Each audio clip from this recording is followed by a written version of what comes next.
గాయత్రీదేవి. మా ఊరు స్వర్ణ చీరాల దగ్గర. పత్రిజీ సార్‌కి ఈ అవకాశం ఇచ్చిన రేవతి మేడంకి, వెంకటస్వామి గారికి నా ఆత్మ ప్రణామాలు. నేను ఈ ధ్యానంలోకి రాకముందు చాలా డిస్టర్బ్‌గా, చాలా ప్రశాంతత లేకుండా ఎప్పుడూ ఇబ్బంది పడతా ఎక్కువగా పగలు, రాత్రి నిద్రపోయేదాన్ని. ఇక్కడికొచ్చినాక పగలు నిద్రపోవటం తగ్గిపోయింది. 3 రోజుల నుంచి నిద్రపోవట్లేదు. చాలా హాయిగా ఉంది, ప్రశాంతంగా ఉంది మనసు గూడా.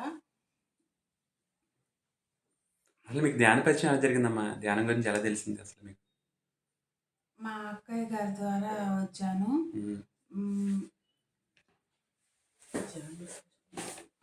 ధ్యానం అసలు మొదటిసారి చెప్పినప్పుడు అసలు దీని గురించి మీ అభిప్రాయం ఏంటి? మొదట్లో మీ అక్కయ్య గారు చెప్పినప్పుడు దీని గురించి?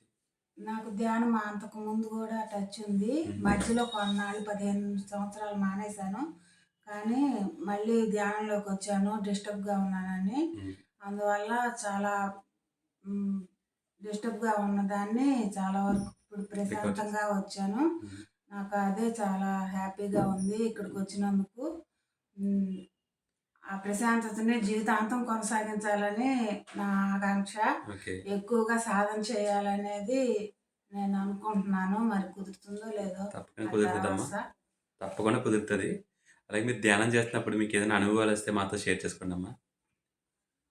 నాకు అదే ప్రశాంతత బాగా వచ్చింది. అదే నాలో వచ్చిన మార్పు. నిద్ర ఎక్కువగా పోయేదాన్ని. ఎక్కువ డిస్టర్బెన్స్‌గా ఉండి రోజంతా బాధపడతా ఉండేదాన్ని.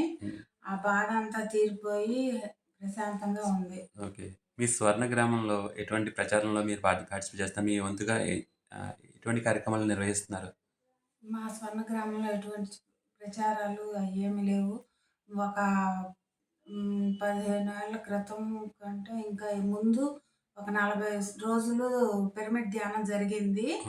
అప్పుడు పాల్గొన్నాను. చాలా హ్యాపీగా ఉంది. అప్పుడు ఆ పరిచయం మీదే నేను ఇప్పుడు సరే అని నాకు డిస్టర్బెన్స్‌గా ఉన్నానని మళ్ళీ వచ్చాను.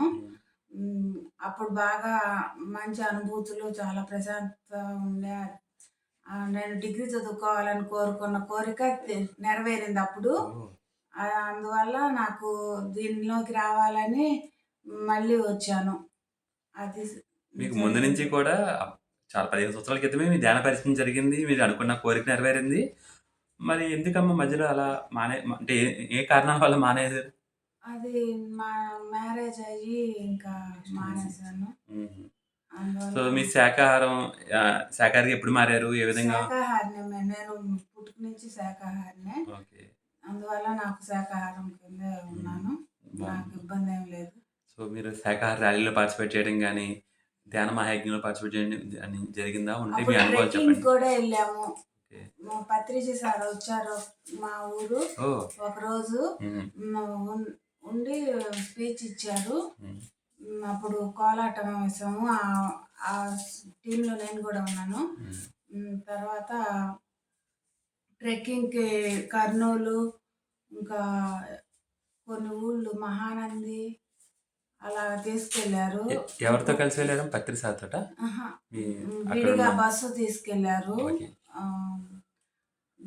అప్పుడు కూడా చాలా హ్యాపీగా ఫీల్ అయ్యాను. ఎక్కడికి తీసుకెళ్తే అక్కడ ధ్యానంలో కూర్చోబెట్టారు. 4 ఊళ్ళు పేర్లు గుర్తులేవు కానీ వెళ్ళాము. అప్పుడు చాలా హ్యాపీగా ఫీల్ అయ్యాను. ఆ హ్యాపీనెస్ వల్లే మళ్ళీ ఇప్పుడు రాగలిగాను ధ్యానంలోకి. అంటే ఇది నాకు కొత్తగా మళ్ళీ మొదలుపెట్టిన జన్మలాగా అనిపిస్తుంది. దీన్ని నేను కంటిన్యూ చేద్దామని అనుకుంటున్నాను. చాలా బాగుందమ్మా. మీ అనుభవాలు మాతో షేర్ చేసినందుకు చాలా ధన్యవాదాలు తెలియజేస్తున్నాం. థ్యాంక్ యూ తల్లి. థ్యాంక్ యూ అందరికీ, ఏఎంసీ ఛానల్‌కి అందరికీ థ్యాంక్ యూ. థ్యాంక్ యూ అమ్మా.